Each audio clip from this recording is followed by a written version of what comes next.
What's up, everybody? It's Baseman here. Um, right now, I'm making this video to talk about Toy Story, but I'm not gonna talk about Toy Story 4 yet because I haven't seen the movie yet. What I'm gonna do is I'm gonna look back at the other three movies and rate them which is the best out of the series.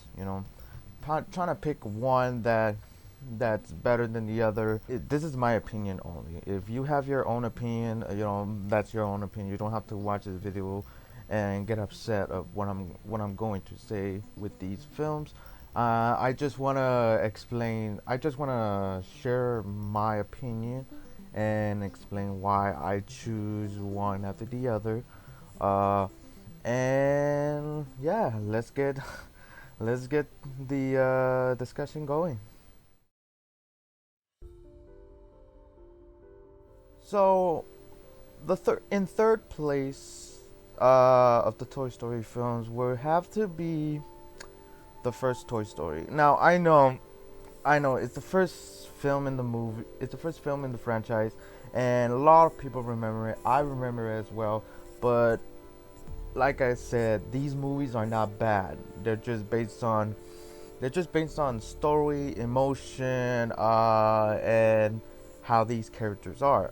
With the first film, you're barely introduced to these characters. Yeah, there's some comedic moments here and there with Buzz and Woody. With Buzz being like naive about him being a toy, and Woody, being jealous and frustrated from Buzz, and then hijinks ensues. The only thing that makes it in third place is some of the animations is a bit outdated now, and I feel like they could have explored more a bit. And there's also this plot hole of Buzz, pretending to be a toy.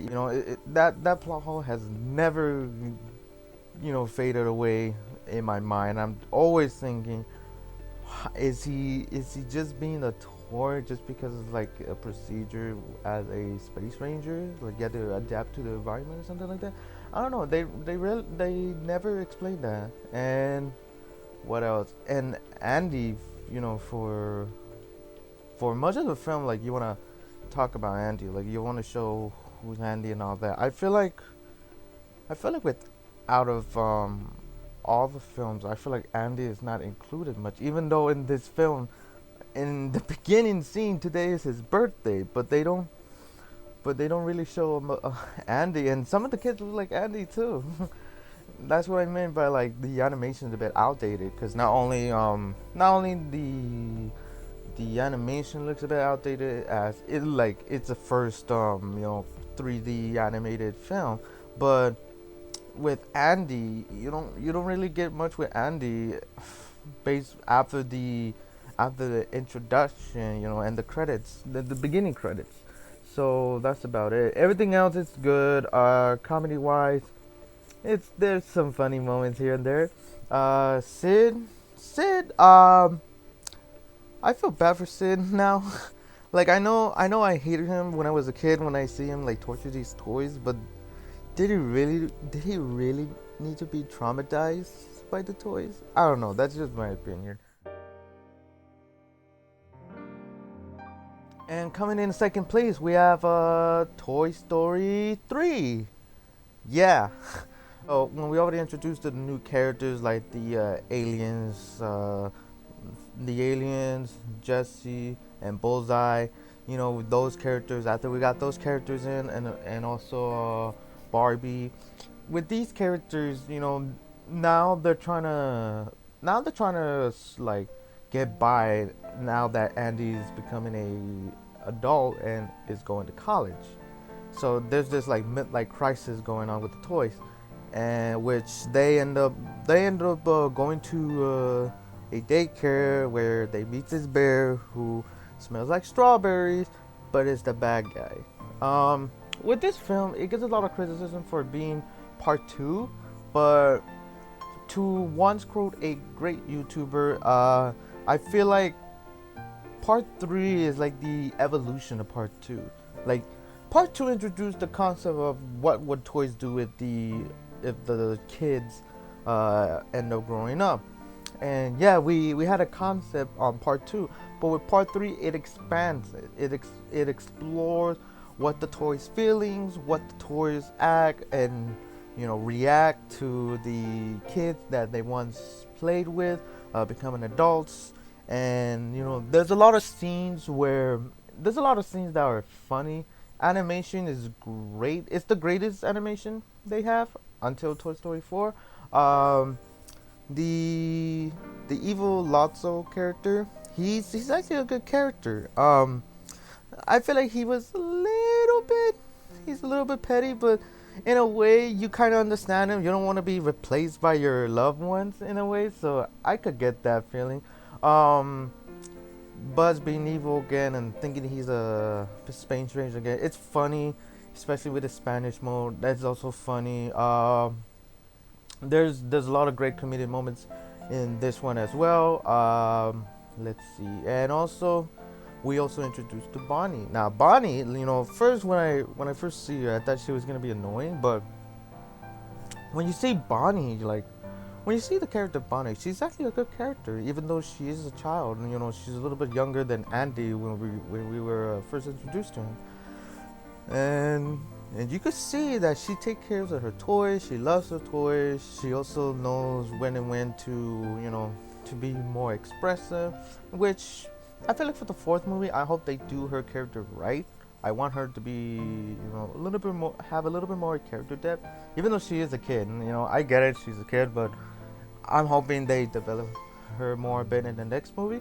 And yeah, it's Toy Story 3 is a good movie. It's better than the first one, and it helped explore the second film, but it's only a number two, and here's why. Toy Story 2, on the other hand, is the number one. For me, the reason why I give Toy Story 2 the number one spot was because not only it give the idea of what happened if the kids end up growing up and they don't want their toys anymore, but it also shows a moment with Woody. First in the first movie you saw Buzz being a space ranger. He think he is a ranger, but then he realized he's a toy.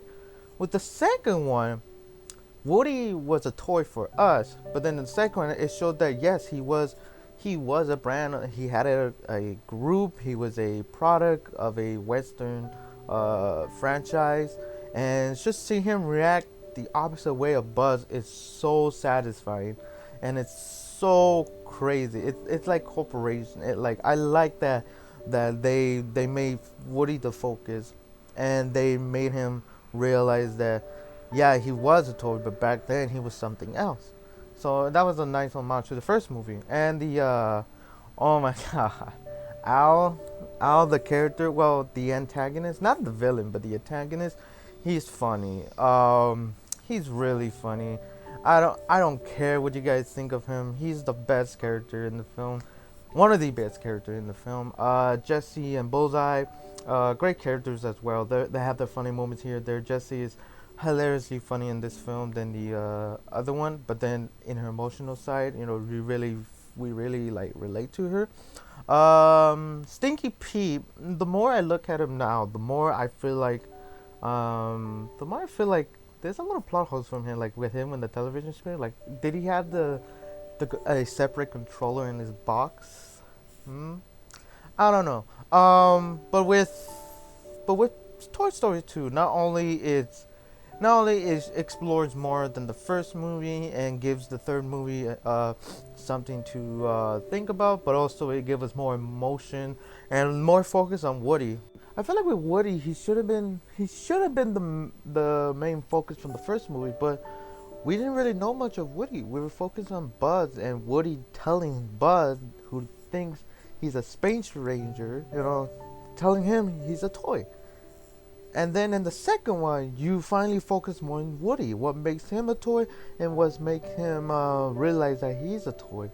And then there's a process of him thinking maybe he doesn't want to be a toy anymore because of the incident from the previous, from the first scene him getting his arm ripped, that moment he begins to have a conflict with himself and conflict with others, saying maybe he doesn't want to be a Tory anymore. When he watched the last episode of his TV show, and then they sing "You Got the Friend in Me" song, he realized, hey, maybe I can't be around with Andy much, but I want to be around him as much as possible. So that's a great scene right there, and like I said, with this film, it's the best Pixar sequel ever. It's one of the best Pixar sequel ever because they actually care about the story in this one. I feel like with the other sequels and prequels from Pixar, they really just want to say, "Oh, look what they do," and then, "Oh, give us money, please, please, please, give us money, give us money." With this one, it doesn't seem like they want money. It seems like they want to explore more of the Toy Story world and explore what toys think, what humans think, and how they bounce off one another. And that's why I put Toy Story 2 on top. So when we go back to the list, Toy Story 2 is high up. It's the number one. Number two is Toy Story 3, and the third place is Toy Story. Now, with Toy Story 4, I don't know whether or not if I want to go see it because I was a little bit more focused on wanting to see the new Chucky movie and want to review that one. And besides, everybody else is reviewing Toy Story 4 already, so I might as well review a different movie that's actually released the same day as Toy Story 4. But yeah, this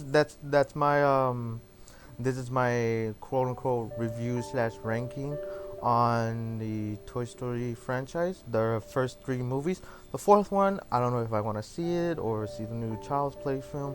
I know the new Child's Play might be bad, and Toy Story 4 might be the better movie, but I kind of want to see it too.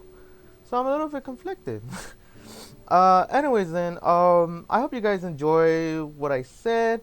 If you guys disagree with me, then I don't mind. If you want to say your own opinion, go down to the comments down below. And if you enjoy my content, like this video and subscribe.